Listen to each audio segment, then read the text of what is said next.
Do you want your tattoos to look like this? Or do you want your tattoos to look like what the fuck, motherfucker, fuck you?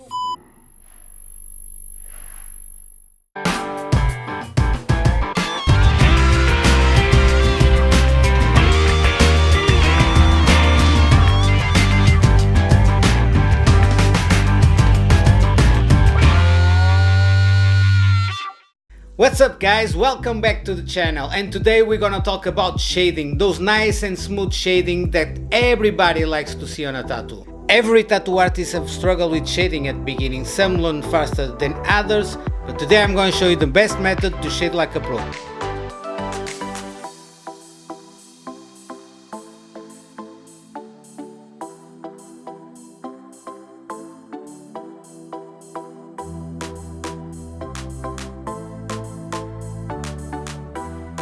This is how a perfect gradient looks like with a whip shading technique.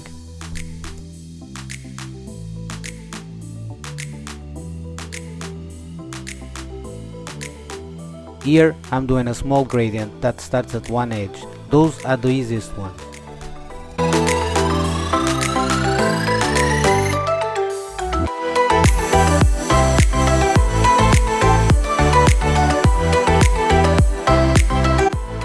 Here I'm doing a big shading with a small needle.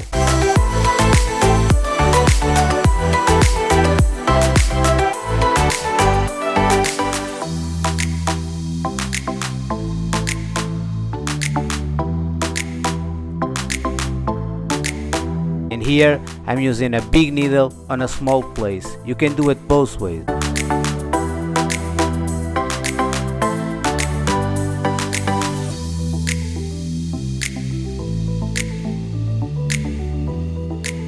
Here I'm doing a perfect gradient from black to skin color.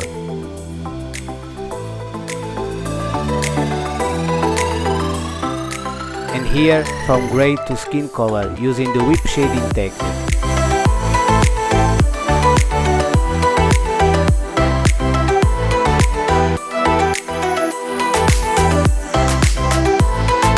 It doesn't matter if you're not doing a realistic work.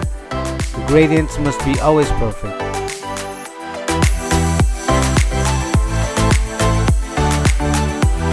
Of course, if you are a tattoo artist, you want to know what the best in the world are using. But let me tell you now, that isn't the most important. I do workshops for professional tattoo artists, and the most common question is, what voltage are you using on your power supply? If you want to know the voltage that your favorite tattoo artists are using, that is the first mistake, because there are many types of power supplies. I can show you 5 of my power supplies, and any one of them works with the same voltage with the same machine. And if you have the same power supply as me, the fact that you have in a different machine will make all the difference. Even the needle that you are using changes everything. Even if you are using the same brand of machine, the voltage will vary depending on the model that you are using. When it comes to voltage, I cannot give you the magic recipe. I have machines that I work with the 6.5 and I have other machines that I work with 10.5. But the most important is the technique. If you give a good tattoo artist a power supply without display, he will manage to do a nice and smooth shading because of the technique that he has. He doesn't care about the numbers on the display.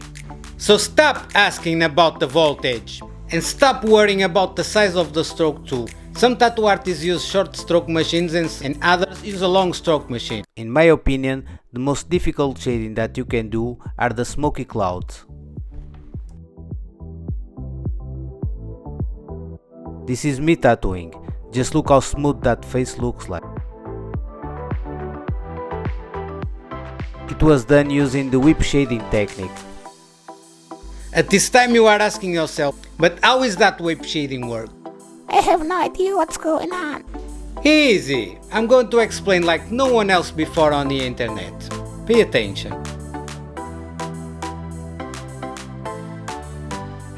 You should do it back and forward, lifting the needle in each movement. This is a common mistake. If you do circular movements like this, you will leave a lot of spots on your shading. The most important is the technique, and I'm going to show you now. Here, in slow motion, you can see me performing the whip shading technique.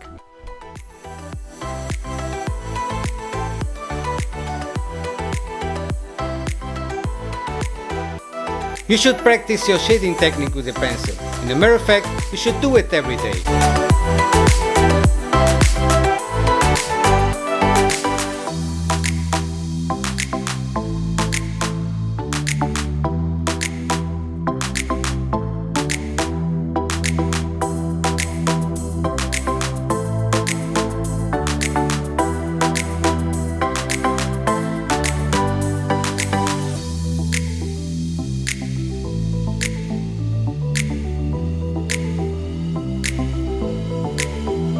So now that you know the technique and you are the master of shading, everything is okay.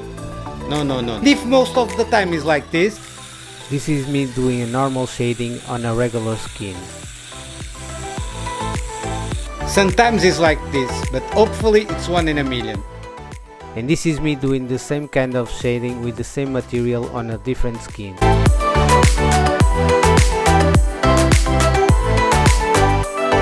So guys, this is it for today's episode. I hope you enjoyed it and I hope it was helpful. Comment down below, tell me what you think, and if you liked the video, don't forget to subscribe and follow me on Instagram, Joaquim Cruz. Peace!